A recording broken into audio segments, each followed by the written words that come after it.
This is the Rockshox Super Deluxe RCT from my Santa Cruz Nomad with about 10,500 miles on it, and it's never once had the seals or oil changed. It's held up perfectly well through probably 50 bike park days and riding in several different countries, never once given me a problem. So today we're gonna finally change the oil, see what the insides look like, see how well it's held up, and we're gonna walk through that step by step. You need quite a few tools to service a shock. Most importantly, you need the 200-hour or 1-year service kit. This shock is called the Rockshox Super Deluxe RCT, or the Ultimate, depending on what year it is. You need some generic hand tools, Allen wrenches, sockets, rubbing alcohol to clean it, 7-weight suspension oil, Rockshox dynamic seal grease, Loctite. They recommend red light Loctite, but blue is all I have. A measuring tool to measure the depth of the IFP later. A couple of O-ring picks. Then you need a Schrader remover tool. The Rockshox red air valve adapter tool. Shock pump. And the proprietary tools that you're going to need are a spanner wrench. Rockshox sells their own version of this, which engages more of the pins than this double pin version, but the Park Tool SPA 6 should work just fine for this. The last thing you're going to need is the most expensive if you buy it from Rockshox. It's the countermeasure tool that compresses the spring inside here, but I don't have that, so what we're going to try is these clamps and see if it'll work. First thing you want to do is put your end caps aside and make sure they don't run away. Loosen your preload collar all the way so that you can remove the coil spring.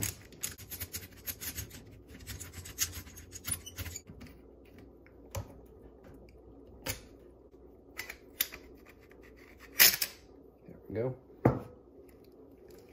I'm just taking a look at this. This has 10,500 miles on it. You can see that the damper shaft has got some wear through the anodizing. Let's see what the insides look like. So let's clean this up before we get any further, because you don't want to introduce any dirt into it.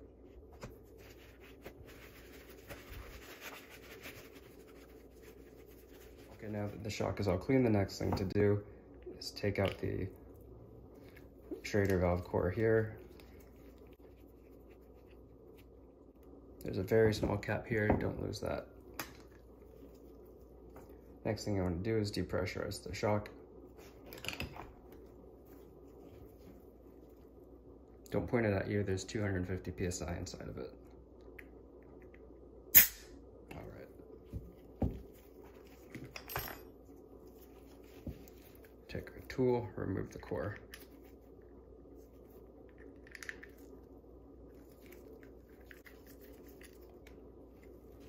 And there it is. The next thing you do is push down on this, top of the IFP, and that'll expose the circlip that's inside. So we don't want to introduce any more dirt, so I'm going to wipe it out before we get any further.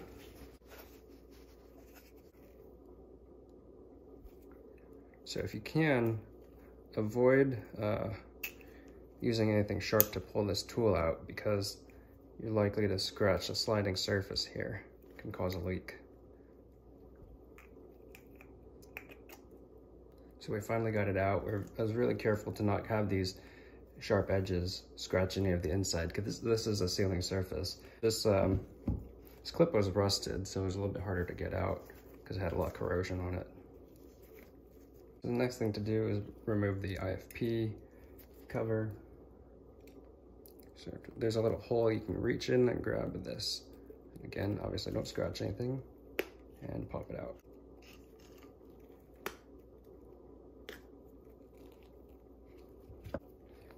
So far, it doesn't look too bad in here.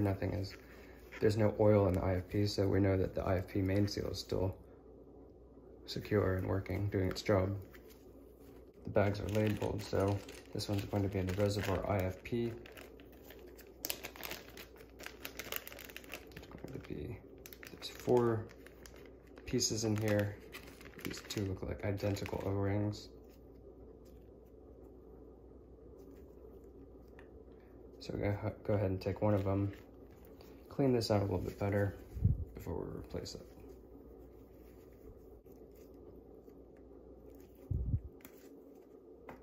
And set that aside.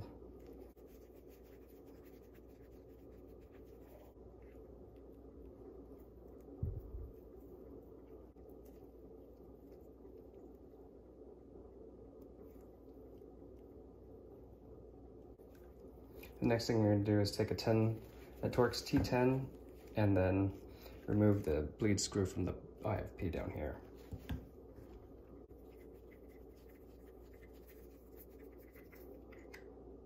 There it is, and you can discard that. The kit comes with another one. Alright, so now that's the next job is to take off the damper shaft from the damper body, and that's where we're going to need the spanner tool.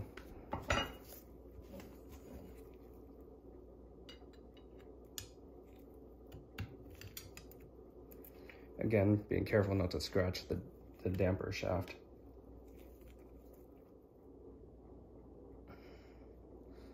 Okay, so we finally got it to turn. So at this point, it's probably going to start spilling some oil, so I'm going to get a bucket. And this is the moment we've been waiting for, because we want to see how dirty how bad that oil is.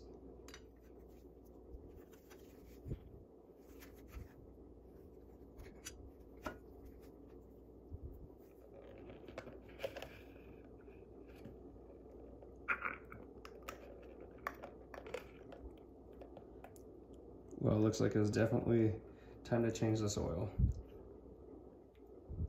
This has a lot of wear. And they actually sell this damper shaft separately.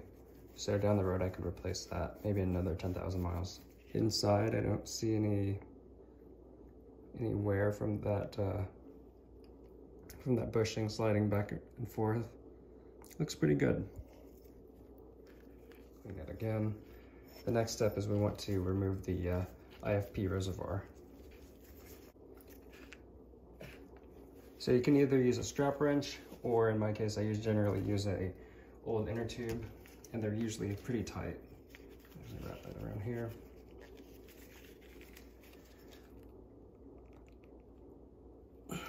Break it free. That wasn't too bad. So that's our compression valving right there. And then we have the top of our IFP, so we're going to go ahead and push that out.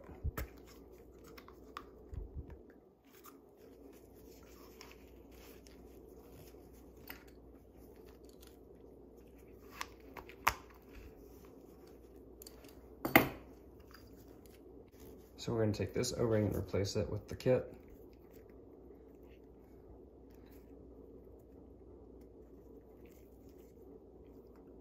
Set that aside.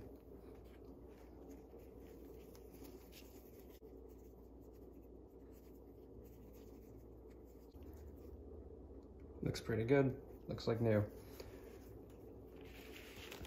So we're going to take the other seal from the reservoir IFP kit.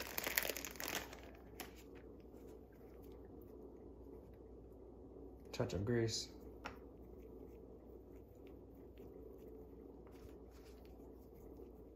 And it just goes on like this. All right. Now I'm just going to make sure this is really clean on the inside. Again, you want to look for wear marks. I don't see any. Pretty impressive after all this time.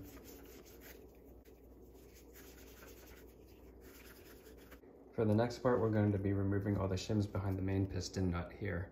In order to do that, you need a 12mm socket. So I'm going to make room because this is a delicate part of it and you don't want to lose anything.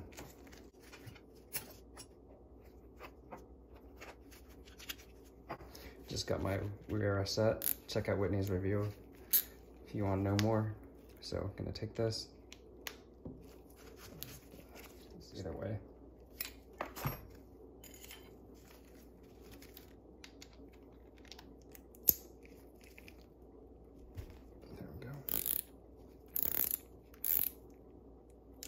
Once this comes off, you need to be very careful that the shims all stay in the same order.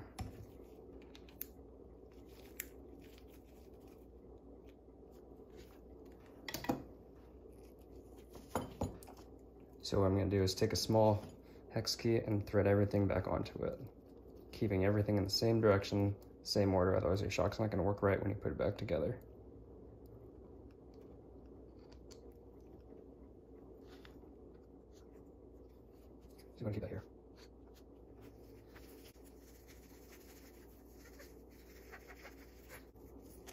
Then we can go ahead and slide the countermeasure main seal head off of.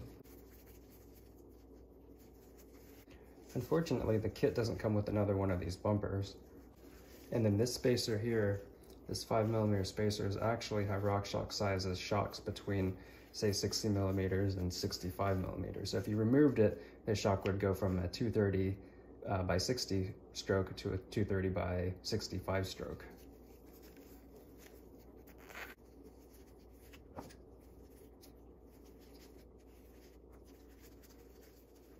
All right, now that everything's been cleaned up and looks good, you want to make sure that all the Loctite is off of the threads here, as well as the piston nut that you took off earlier.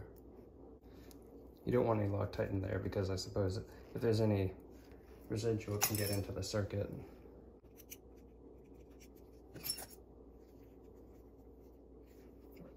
Next step is to remove the rod wiper seal and then the seal head O-ring that are in this here.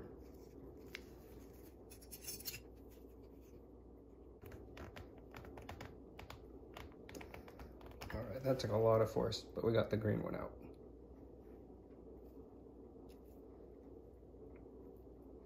And we gotta remember the lip faces outward. Should throw that away. Don't scratch the bushing that's underneath it. Now that it goes over, I'm just gonna use the shaft to push it out. There we go.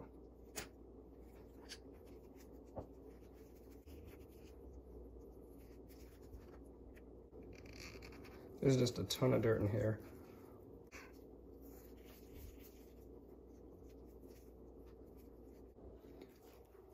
All right, now that we've tediously cleaned the inside of this wiper seal, we're going to go ahead and replace them with the kit, the O-rings labeled seal head. We also have to take off this main seal here.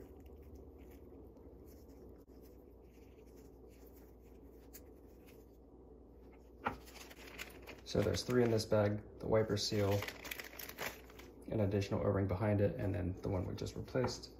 Put a touch of grease on that.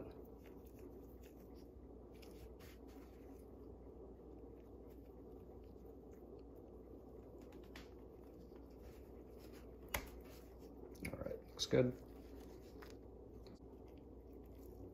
There's actually a pocket you could grease up behind it. And then we're just going to shove that in there. Okay, this green wiper seal was probably one of the hardest O-rings I've ever had to put in. It took me 15 minutes of wrestling it to put it in place. And you've got to make sure that you get it in the right direction, because otherwise you're going to rip the seal when you try to go to take it out. So you want to make sure this flange, this is the old one, that this flange is facing outward. The other thing that helped was removing this little set screw, or loosening this 1.5mm set screw that holds the countermeasure in. Just take that out and you'll be able to put this flat on the surface and then put it on like you would mounting a stiff tire to a rim. Work one side in at a time, but it takes a lot of pressure. So we've used all the seal head O-rings. All that's left now is to put it back together and bleed it. All right, so I'm gonna reinstall the countermeasure spring. That'll do. Okay. Put the spacer plate on, bumper. Let's put a little bit of grease on this.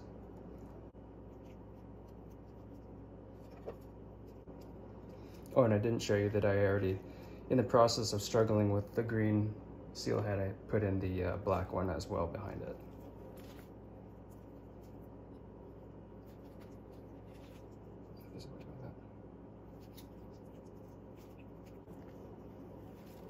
You don't want that much grease in there. It'll block the ports. Then we're going to reinstall the shims exactly the way they came. So I'm going to leave them on here and just wipe them off as, you know, as I put them on.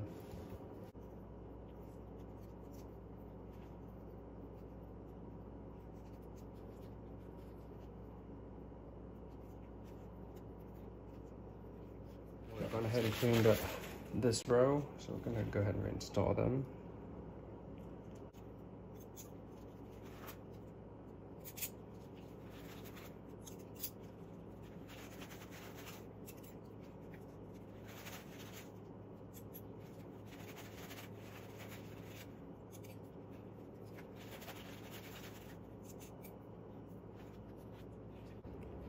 So this one's critical to make sure you get it the right direction.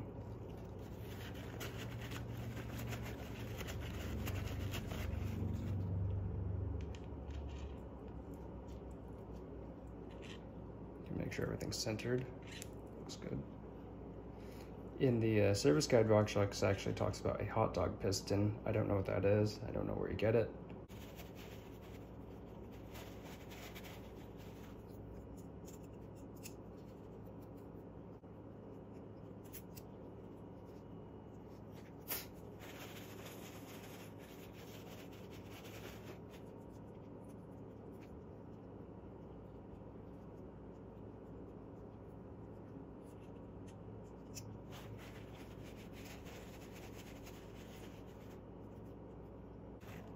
This guy, we want to put just a drop of Loctite. Loctite red is preferred, but if you don't have that, a little bit of blue would be better than nothing.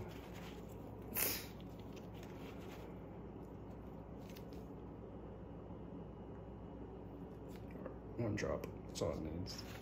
One more check, make sure all the shims are seated correctly. Everything looks good.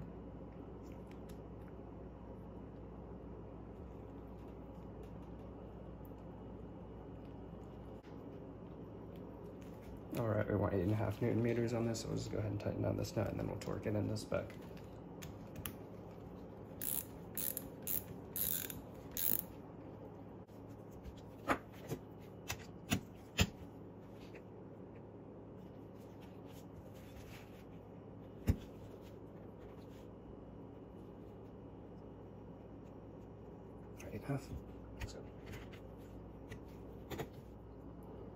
The next step to reassemble the shock is to compress the countermeasure spring and then insert it into the damper body. However, I quickly figured out that there's a reason they sell the tool for this. My clamps weren't strong enough to engage the pin spanner and compress the spring. I underestimated how strong this spring was. So after digging around for a while, I came up with hopefully what will be a little bit of a hodgepodge solution. I found a bearing drift, and I'm going to shove that between the foam here and then this bottom of the seal head. So what I'm going to do is take another piece of plastic that I found and just work it in there to really get that spring all the way to the bottom. That's good. So we're going to leave that there. All right, so I've got our damper body clamped into our makeshift vise here. This is the compression unit. You can take that out and clean it. There's a ring that pops out pretty easily, but just leave that in place. It's only a spacer.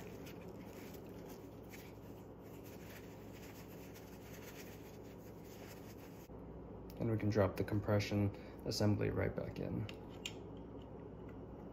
The next step is to reassemble the IFP reservoir. And luckily, my logo's lined back up. So we're going to tighten this back down.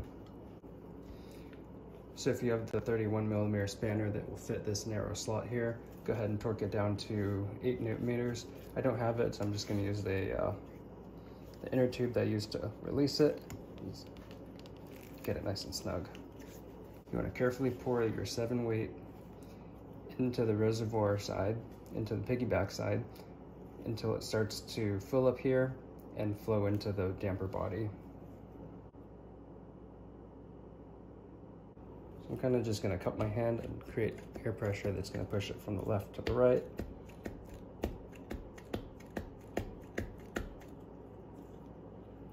You can see a couple of bubbles coming out. You can actually use a glove, kind of like a diaphragm, to push more of that fluid through.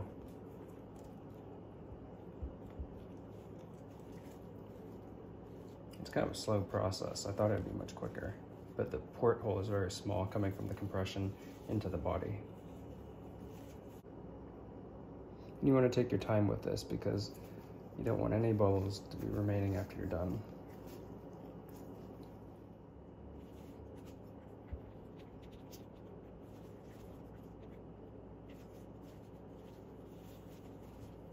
Tap both sides. Really purge any bubbles that may be in there.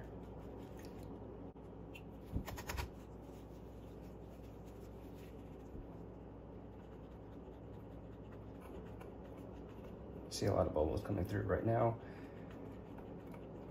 And as I learned with serving Monarch shocks, you really want to give it a little bit of time for those really small bubbles to settle.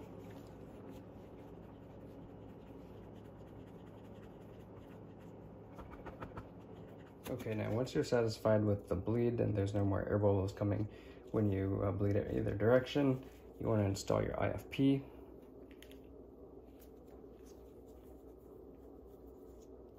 It's going to be flat side up, so that way you can put the bleed port back in through the top. And you're going to put it in at 20 millimeters. So don't overshoot it, because then it's really hard to pull it back up.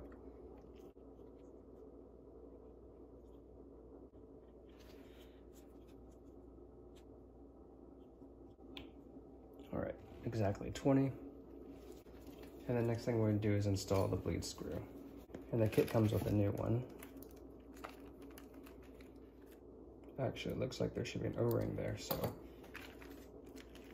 before we do that, there's a very small one in the kit.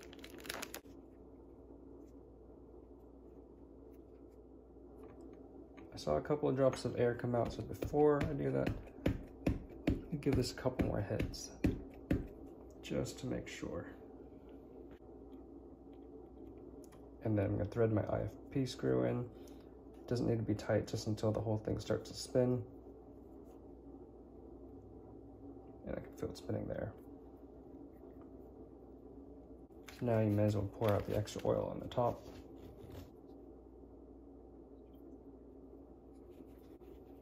All right, now you're going to fill the rest of the damper body with your 7-weight. Fill it almost to the top. And again, you want to give it a lot of time for those small bubbles to come to the surface. I'm going to wait a while, come back to it.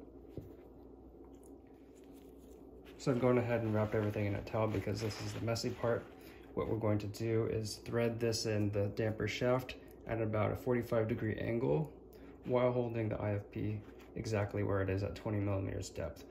By preventing the IFP from moving, it's keeping the fluid volume fixed here so that all the oil will shoot through the damper body rather than displacing here and keeping air inside of here.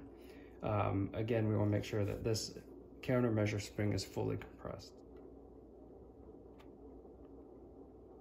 By doing it at an angle, allows the bubbles to get displaced.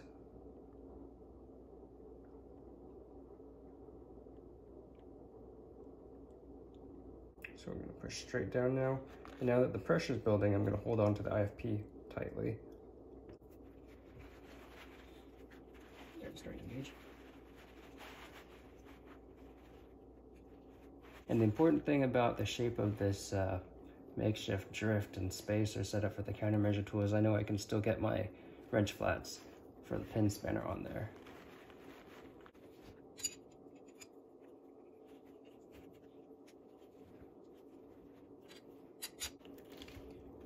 Yeah, the $80 tool just might be worth it if you do this a lot, but for once every 10,000 miles, gonna make do. Okay, it's bottomed out. Then you torque this down to 28 Newton meters. Tight enough. And we're going to remove the bleed screw from the IFP.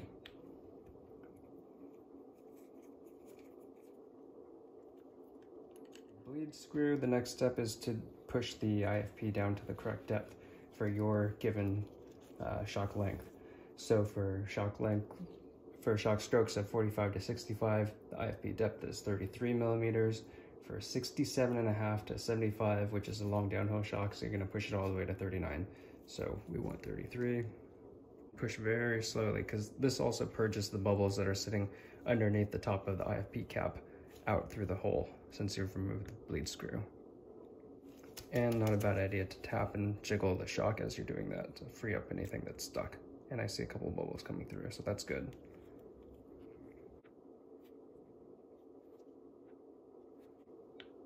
Definitely good to take your time, because if you overshoot it, I'm not sure how you're going to pull it back out without pulling the reservoir off again and restarting the whole bleed process.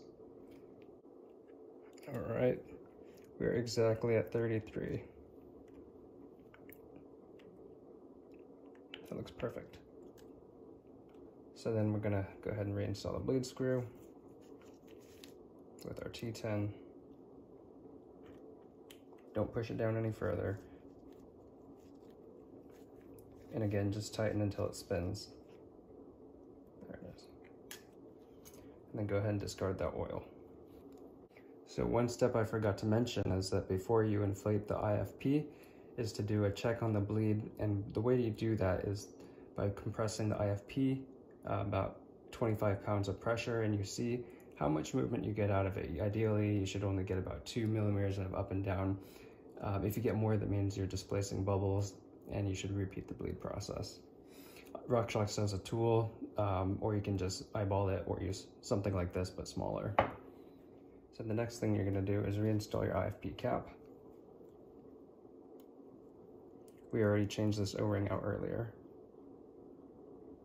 I'll just put this facing out in the direction of the, so it's easy to access this valve cover hole.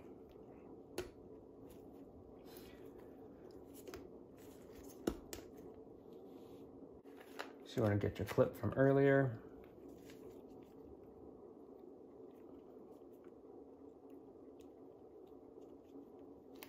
And just go ahead and push that back into place. Much easier to put it in than take it out. And then our Schrader core. Screw that back in.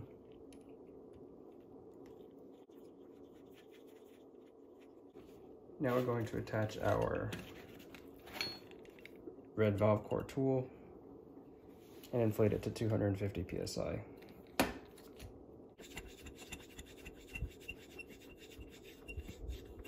When we disconnect, we want to disconnect the red from the shock, not from the not disconnecting the pump from the red.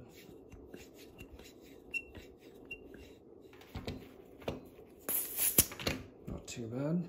Before we had bled and pressurized the IFP, the compression, low speed compression, or the high speed compression knob was just floating into Neverland, but now it's got detense again. That's because it's activated by the pressure of the IFP pushing against it. It's just a preload shim over this compression dial. So, feels good. So now we can remove this, our special spacers. Put our cap in here. So we're just gonna clean up the shock now, put the spring back on, mount it to the bike, and we're good for another 10,000 miles. Overall, it wasn't too bad of a service. I do think it was a little bit messy the way you have to reinstall the upper body. Rockshox loves to sell proprietary tools, so I don't know why they don't have like a bleed kit for it. That would be kind of nice. But I hope this was helpful.